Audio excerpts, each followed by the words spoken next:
this is Brian with ActiveMelody.com. In this week's micro lesson, we're going to take a look at a simple rhythm that's played in the key of A with some fill licks.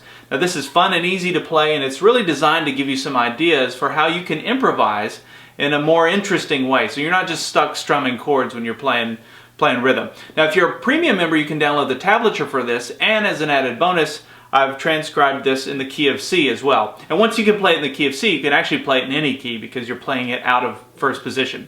So if you want to get the tablature for this, you can go to ActiveMelody.com/micro and do a search for ML046. Alright, so this is in the key of A, and we're going to start off with this little lick that goes, and then we go right into that A chord. And I just keep going back to this lick over and over again. Now, the one thing I want you to walk away from this lesson is how to connect this lick to this chord shape. So that's just the A chord shape down in first position. And why it's important to connect it to this chord shape is when you're playing this chord shape in a different key, let's say we were playing it up here, same chord shape, we're just playing it in a different position on the neck, you can play that same lick off of that chord shape, so that you can start to use this when you're improvising, and you can slow it down, speed it up, or whatever you want to do with it. But that's why it's important to connect it back. All right, so let's learn that lick. So we'll start by barring the first 4 strings on the 2nd fret, and then I put my middle finger down on the 3rd fret, 4th string, and play that note, and I do a hammer-on with my ring finger to the 4th fret, 4th string. And then I come up here and play the 3rd string, which is behind the 2nd fret bar there. Ring finger goes down on the 4th fret, 3rd string. Take it off and back to the 2nd fret, 3rd string. So we have...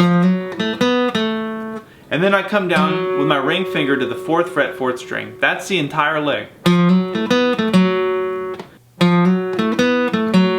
And then I go right into that A chord, and to play that, I'm going to hit the open 5th string, or the A note, and then we're going to strum it like this.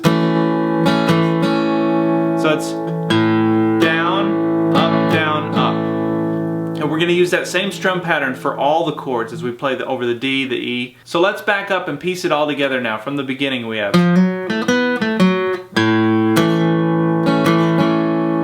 Now the second time through I wanted to give you another lick, just so you have 2 versions of this and you can start to mix and match them. You could use that same lick over the whole thing over and over again, even as you change chords, and that would work fine. But here's what we played the second time.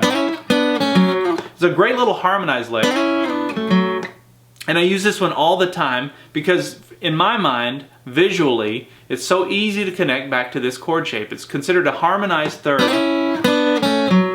And what I'm doing is I'm starting here. Let me show you how to play it, and I'll show you how to connect it. But I'm starting with my ring finger on the 4th fret, 3rd string, middle finger's on the 3rd fret, 2nd string. And then we're going to slide that up 2 frets as soon as you play it. And then we're going to slide it back down 2 frets. So you have... And then we come down to the 2nd fret, strings 2 and 3, behind that bar there. And then the last note is a single note on the 4th fret, 4th string. That's the whole lick. And you can see how that connects to this chord shape because this part of it is already in the chord. That part of it. Alright, so let's try that same lick over the same chord shape, just played in a different position on the neck. So if we were playing it up here in D, you'd have... So now you could play this thing in any key, really.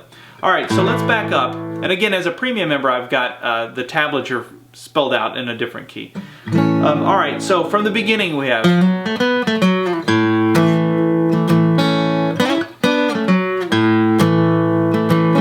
So that's what we're playing over the A chord. And then we're going to do the same thing. Same exact licks are going to be used throughout the whole thing. So then we're going to play over the 4 chord of the D. So after you play this, you can play the open 4th string now. Same thing you did before. Remember, before you hit the open 5th string. And this is why guitar players love the key of A, is because you have a 1, 4, 5 progression, all with open strings. Your 1, your 4, and your 5. So you have a... And that's just a D7 chord. And then we're going to go back to that same lick.